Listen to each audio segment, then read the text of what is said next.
You know those commercials when you see all those poor and homeless people that live in other countries and some actor or actress is telling you to donate money to them?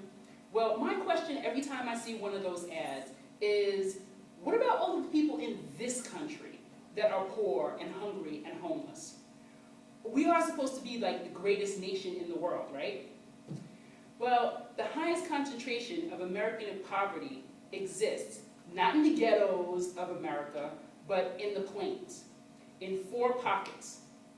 The Appalachian Mountain region, the old Southern Belt, that's the Carolinas to Arkansas, and the Louisiana deltas, the Rio Grande Valley, Texas Gulf Coast, and the Native American reservations of the Southwest.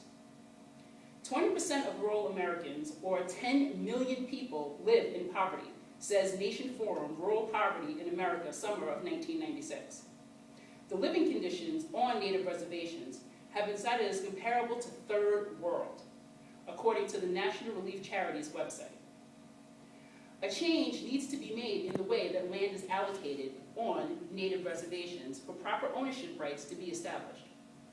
The lack of funding for homes on Native American reservations needs to be addressed.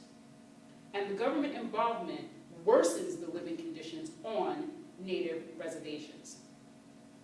Now that I've explained to you and made you aware of the housing crisis on Native reservations, let's explore why these problems exist.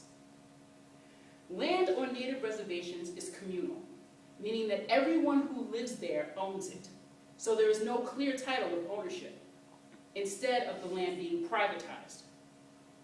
Under the Dawes Act of 1887, the land was privatized and allotted to individuals. But because in 1934, so much of the land was privatized, the Bureau of Indian Affairs reversed their decision. By doing that, it enabled them to claim the extra land that they deemed as a surplus and to sell the land to non-Native people.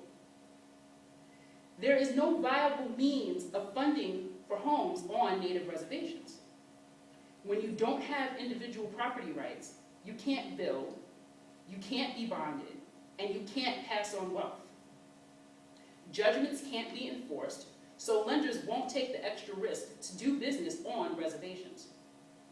The government continues to act treaties with natives only to change or reverse them later when they see that the natives benefit from it.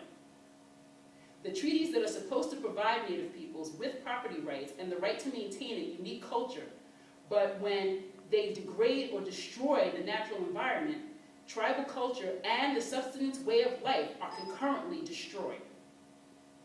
The Bureau of Indian Affairs website states, in order to be eligible for housing in the improvement program, you must have an income that does not exceed 125% of the U.S. Department of Health and Human Services poverty guidelines.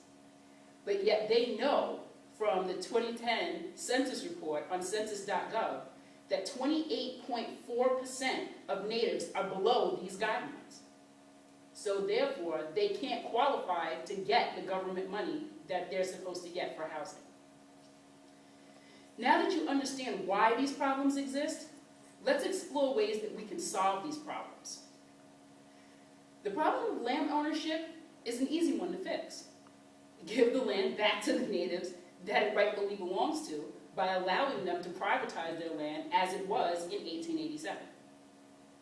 This would help minimize the 3-year and more waiting list for tribal housing, according to the Native American Native American Aid website, NAAprograms.org.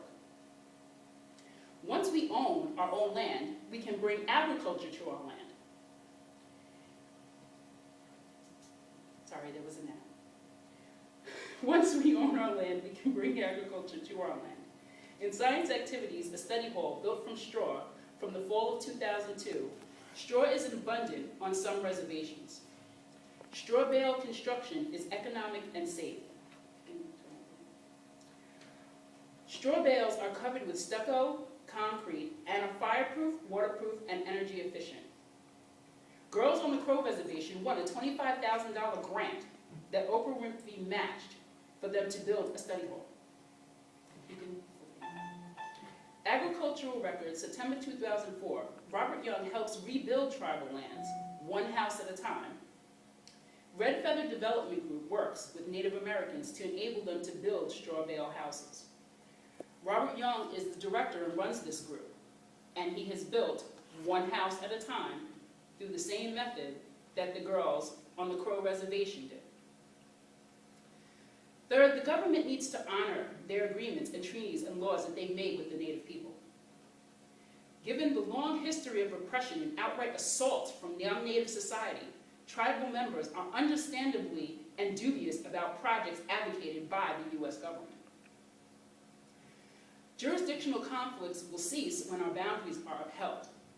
Tribes will not have to operate within the complex web of environmental regulations, including U.S. federal law and state law. Now that we have some possible solutions, let's get some things done.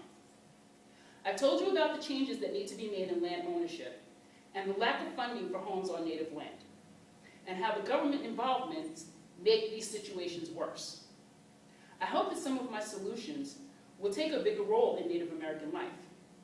They are viable solutions, but need help from natives and non-natives alike. This is not just a Native American problem. These same situations take place in rent-stabilized buildings across cities in the U.S. Greater sensitivity, better research, and more information is needed to help solve these issues in the United States.